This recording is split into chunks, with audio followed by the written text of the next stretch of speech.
All right, let's get to answering these questions. First question comes from Stephen Hudgens. It says, what conditions, weather, tides, etc., do you most prefer when planning a fishing trip? Well, here in Texas, our tides are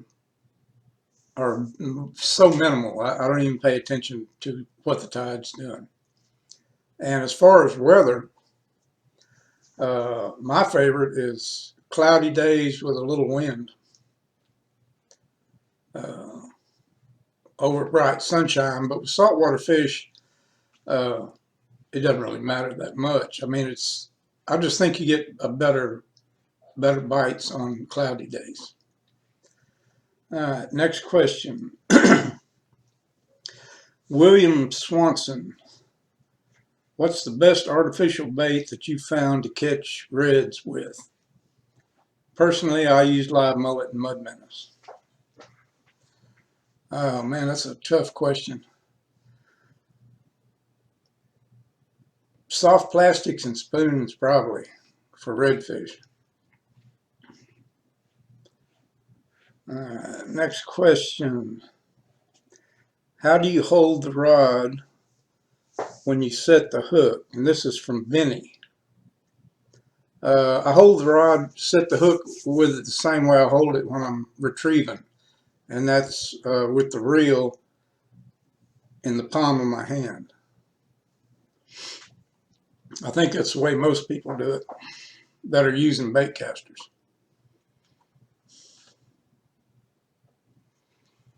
Next one is from Alan. Would like to know some good wade fishing spots other than the usual spots published in the newspaper. I'm not a big wade fisherman, but I do know that there are some good spots along in front of Corpus Christi and like Oso Bay and the Laguna Madre. There's places you can wade and do pretty good.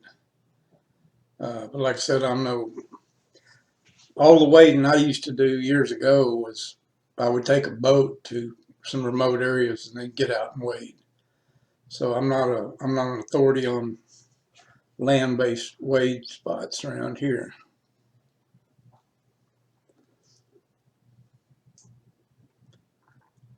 Let's see, this is from Rick Liao. Who would you recommend for an installation of a 24-volt trolling motor in the Corpus area? I would probably say Waypoint Marine would be a good bet. I've had some dealings with them. The prices are pretty good. Other than that, I really don't know too much about any other dealers over there. I deal with Portland Marine here in Portland mostly. So, next question from PackR75. What action and length casting rod for jig heads? I'm pretty much settled into 7/6 medium heavies for everything. I like the 7/6 because you can get plenty of distance casting over versus like a 6'10" or 7 foot, and 8 foot. If you get up into that area, they get a little heavy. So I always everything I throw is 7/6.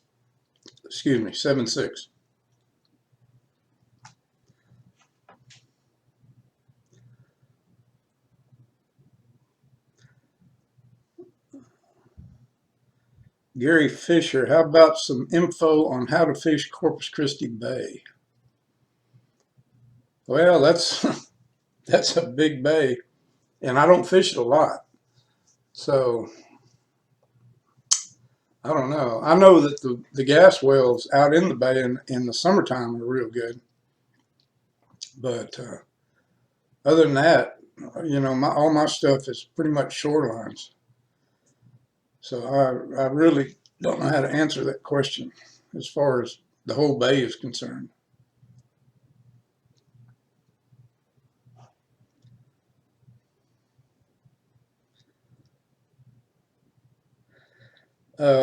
Fishing knot, catching ask.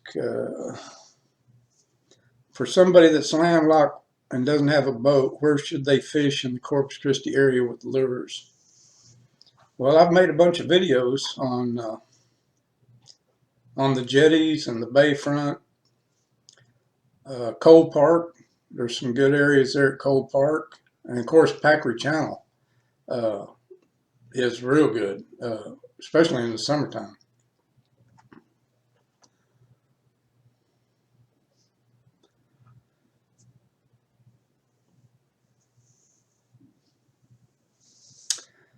Myron M. asks,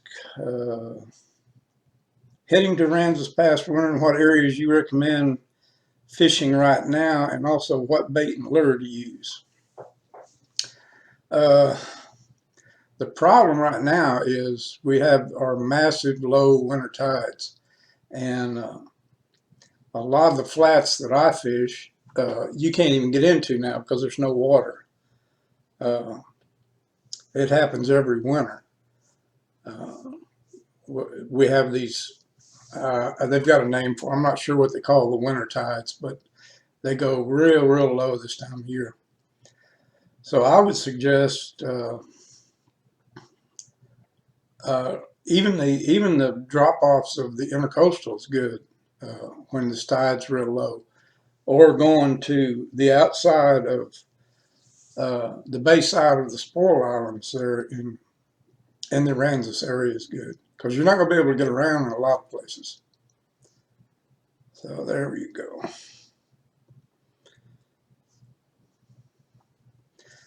Joseph Casio asks, I'm always interested in what good anglers such as yourself would choose as their #1 artificial if they only had to use one lure. If I could only use one lure, it would be a soft plastic.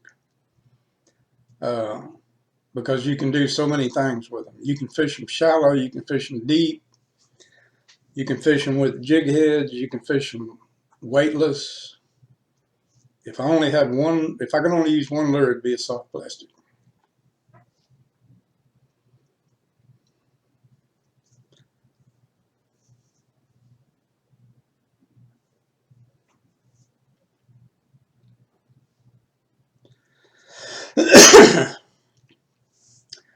Let's see, Larry Ayala asked, what would be your top 3 baits for spring trout fishing? Spring is a great time of year if you can get away from the wind. Our winds here in the spring can be brutal, but when you got days when you can get out, my top 3 baits would be a topwater like a Spook Junior, a twitch bait like the Miradyne, and soft plastics. You can't go wrong with those 3 in the spring or any other time, really.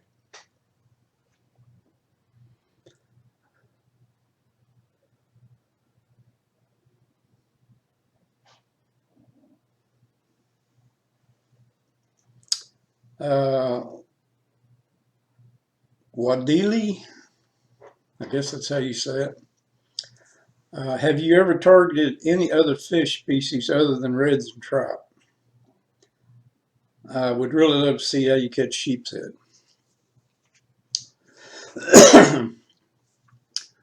Flounder, I've done flounder videos with soft plastics. I haven't fished for sheephead since I was really young. If I was going to fish for sheep's head, I would fish with crab. And I may do a video on that in the future. I really like to eat sheep's head. They're a pain to clean, but they are real good eating. So we'll see. I may get some crabs and try that in the future.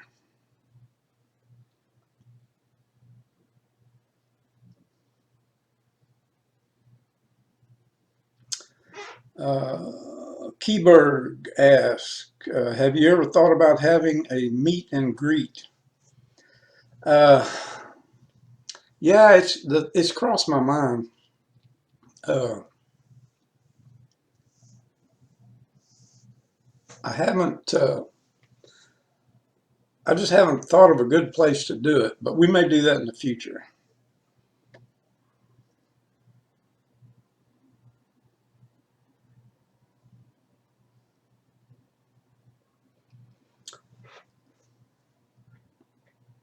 SVTCOB 99 asks, why is fishing so addicting? That's a good question. I really don't know. Uh, it is. I mean, you're usually all in, or people don't like it at all. So I guess it's like anything else. I was born into it. My dad was a big fisherman, and I I couldn't wait. He wouldn't take me till I was 4 years old, but once I turned four, uh, that's when I started and loved it ever since.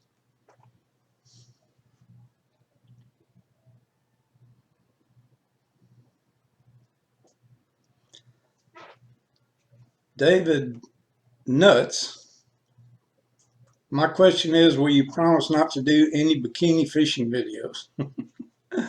uh, I promise you won't see that from me.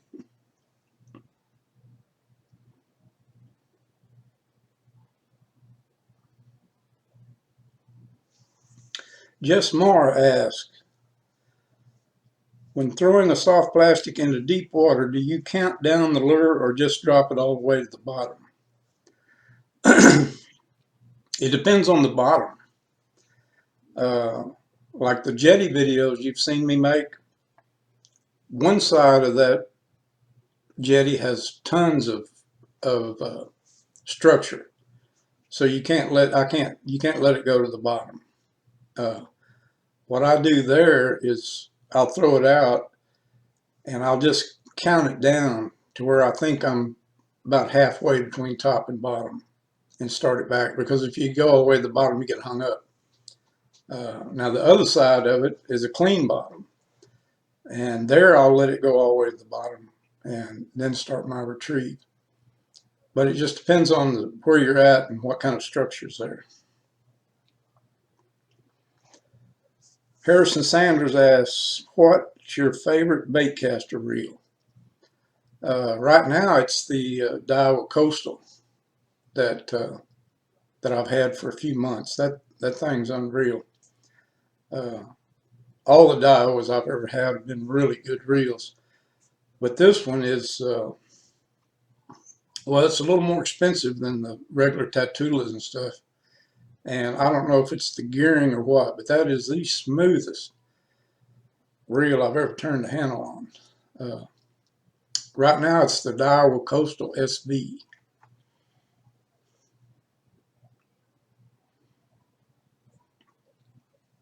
ATX Fishing asks, what job did you do in the past? Have you always lived in the Portland area? Uh, I grew up in Corpus and graduated high school in Corpus, but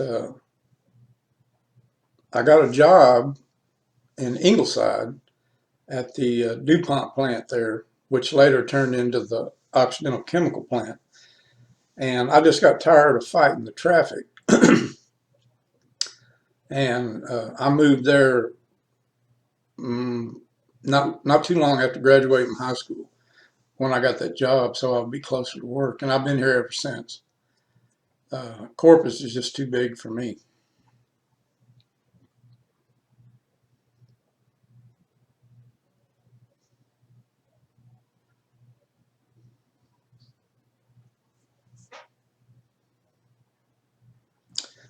John Hanley,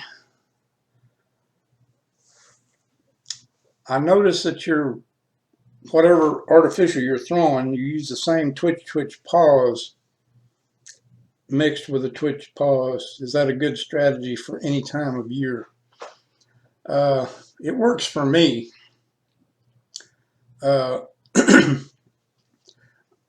that's mainly a soft plastic and a twitch bait retrieve that I use. Now, if I'm throwing something like a Spook Junior or a wake bait or something, it's a different retrieve.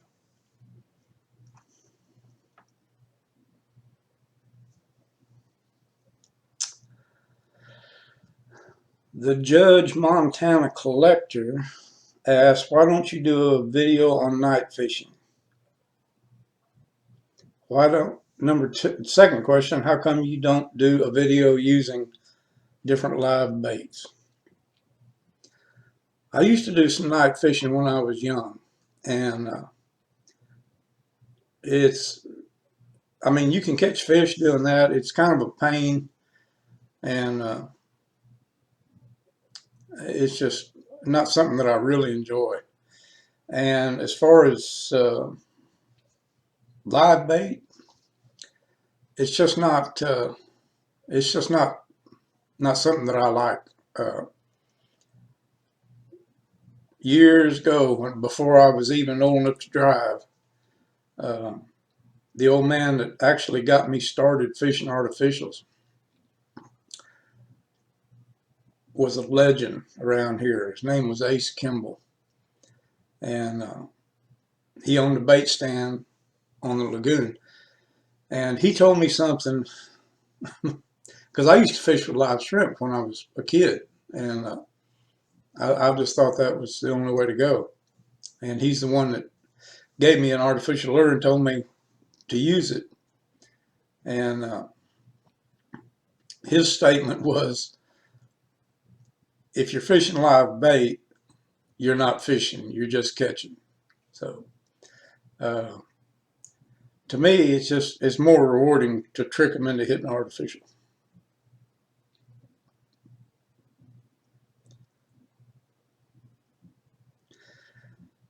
Ray Calico asks, my question is, have you ever used Procure gel on any of your soft or hard plastics?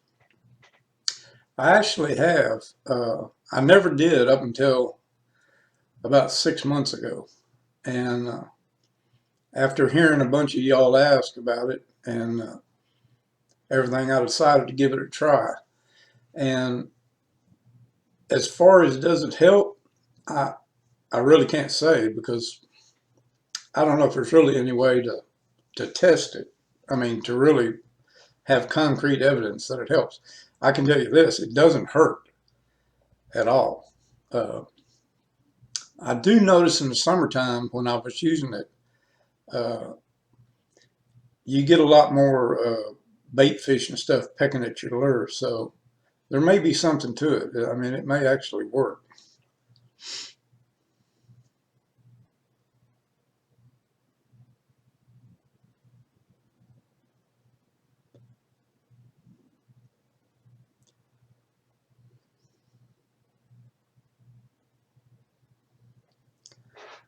Danny Derrick asked, my questions are, when you don't catch fish, when do you know when it's time to move locations versus different techniques? Second question, how do you determine where to fish relative to tide, season, etc.? Well, like I said earlier, our tides are not, they're so minimal it doesn't even matter. I never even look at the tide charts. As far as when to move, it depends on the weather. If you know you got the right conditions for fish to bite and you're not getting bit, I don't think it's so much a question of the lures that you're using, because saltwater fish will, if conditions are right, they'll hit about anything that you can work without being grassed up or something. As far as where, there's nothing that beats experience. If you fish your home waters enough, and I have for a jillion years, you learn the fish's patterns, you know, like where do they go in the spring, where do they go in the summer, where do they go in the winter. I kind of know how they move and travel and where they go and where the bait fish go. So really that all boils down to experience.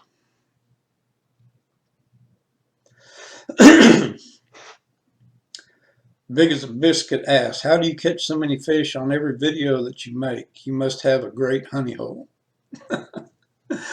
Well, if you don't catch fish, you're not going to have a video. So, or I'm not. I'm not going to put out a video like some of these guys do, a 20-minute video where they catch one fish. It's just not. It's just not something I want to do. So, you know, if you catch fish, you got a video. If not, you don't. As far as I'm concerned.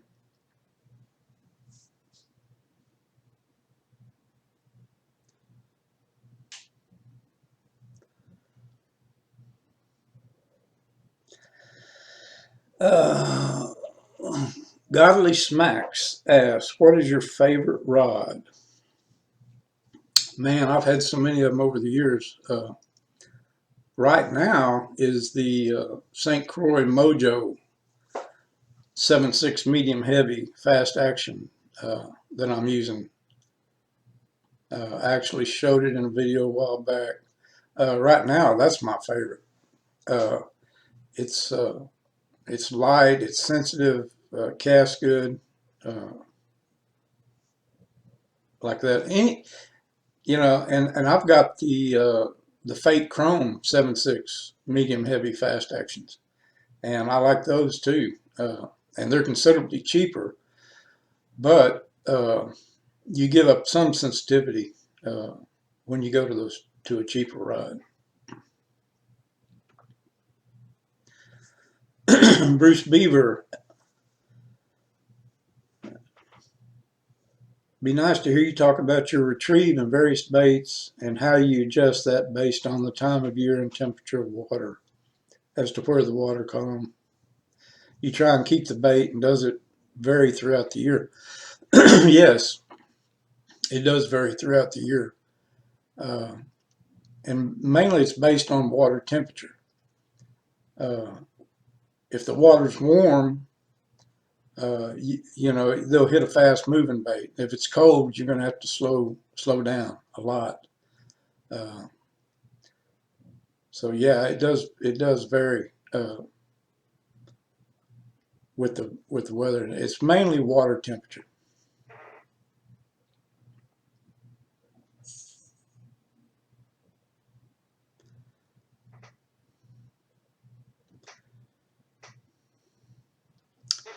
M. James asks, do you fish water deeper than 6 to 8 feet? There's plenty of water deeper than that. Lure choices. Yeah, I do. All the jetty videos you've seen me, that water's deeper than 6 to 8 feet.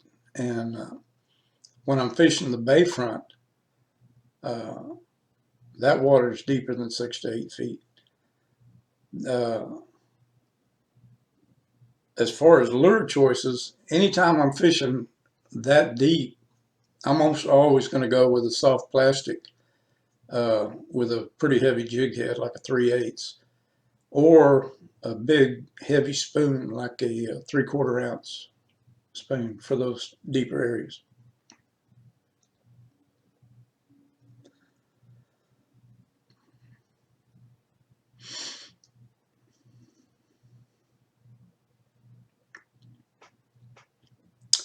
Gary Kirshner asks, does Walmart in Corpus still have the worm you like so much, the soft plastic? Yes, as far as I know, they've still got them. Several of my subscribers have told me they've got them over there.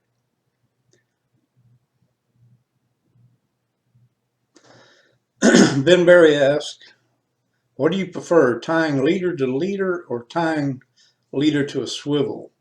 And what's the difference? I will tie leader to leader on my spinning reel sometimes if I'm going to throw some different lures, but it really doesn't matter. You can use a swivel, you know, 12 to 18 inches, 2 feet. Uh, Fish don't pay any attention to it. Uh, I actually had a guy on a video a while back, a video where I caught a bunch of trout. And the very first, his comment was, you can't catch trout using that swivel because their eyesight is too good. And I guess he didn't watch the video. If that swivel's up 18 inches away from the lure, they could care less. You know, they don't pay any attention to it.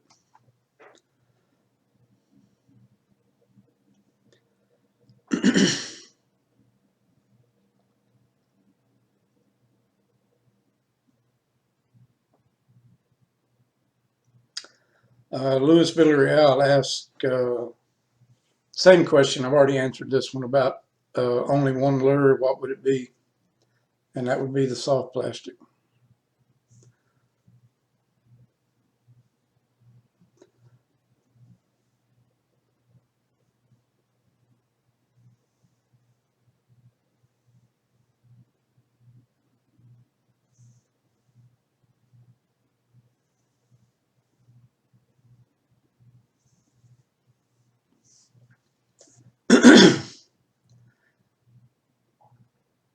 Akashi B. Mauler. If you could talk to your 20-year-old self, what would you tell yourself about fishing? I know you mentioned sun protection in an excellent video. Anything else? Not really. Man, I had good fishing when I was in my 20s. I really enjoyed it, and fished a lot of different country. Like I said, when I was young, there was no sunscreen, but yeah, I would definitely use it back then, and I did. And I guess like my mid-20s when I first got the first bit of sunscreen. Saltwater Savvy asks, how much money do you make per video? Depends on the video. It all boils down to views. If you get a lot of views, you make more money. If you don't get many views, you don't make much money. And depends on the length of the video and how many ads are in there.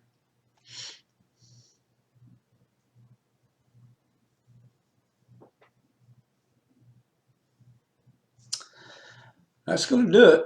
That covers all the questions. I do want to say thank you to everybody for all the well wishes.